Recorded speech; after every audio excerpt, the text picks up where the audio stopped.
درود شریف کی فضیلت۔ اللہ اور اس کے فرشتے نبی صلی اللہ علیہ وسلم پر درود بھیجتے ہیں۔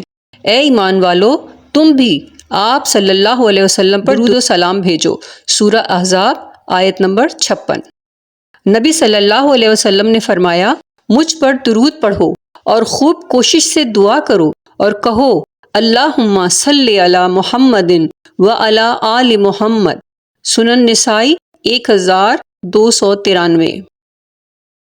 رسول اللہ صلی اللہ علیہ وسلم پہ کثرت سے درود تمام غموں سے نجات اور گناہوں کی بخشش کا سبب ہے۔ جامع ترمذی 2457۔ نبی صلی اللہ علیہ وسلم نے فرمایا، مجھ پر درود بھیجو کیونکہ تمہارا مجھ پر درود بھیجنا تمہارے لیے پاکیزگی کا باعث ہے۔ سلسلۃ الصحیحہ 3268۔ نبی صلی اللہ علیہ وسلم نے فرمایا، جو شخص مجھ پر ایک مرتبہ درود بھیجتا ہے، اللہ اس پر 10 رحمتیں نازل فرماتا ہے، اس کے 10 گناہ مٹا دیتا ہے اور اس کے 10 درجات بلند کر دیتا ہے۔ صحیح الجامع 6359۔ نبی صلی اللہ علیہ وسلم نے فرمایا، میری امت میں سے جو مجھ پر سب سے زیادہ درود بھیجنے والا ہوگا، وہ قیامت کے روز مقام و منزلت کے اعتبار سے میرے سب سے زیادہ قریب ہوگا۔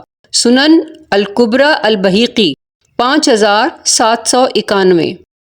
نبی صلی اللہ علیہ وسلم نے فرمایا، جمعے کا دن تمہارے تمام دنوں میں سے سب سے افضل دن ہے، بس اس دن تم مجھ پر بکثرت درود بھیجو، اس لیے کہ تمہارا درود مجھ پر پیش کیا جاتا ہے۔ صحیح الجامع 2212۔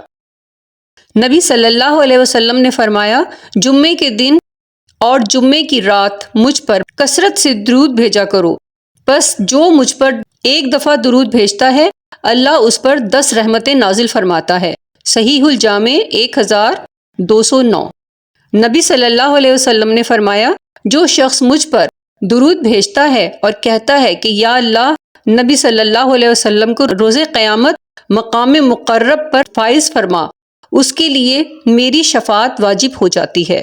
المسند احمد بن حنبل 16991۔ نبی صلی اللہ علیہ وسلم نے فرمایا، اس شخص کی ناک خاک آلود ہو جس کے پاس میرا ذکر کیا جائے اور وہ شخص مجھ پر درود نہ بھیجے۔ سنن ترمذی 3545۔ نبی صلی اللہ علیہ وسلم نے فرمایا، جو شخص مجھ پر درود بھیجنا بھول جائے، وہ جنت کے راستے سے ہٹ گیا۔ صحیح الجامع 6568۔ اللہم صلی علی نبینا محمد صلی اللہ علیہ وسلم۔ اگر نبی صلی اللہ علیہ وسلم کی شفاعت نہ ہوگی تو ہم گناہ گار کہاں جائیں گے؟ قائم اسلام کو لائک، شیئر، کمنٹ کیجیے اور سبسکرائب کیجیے۔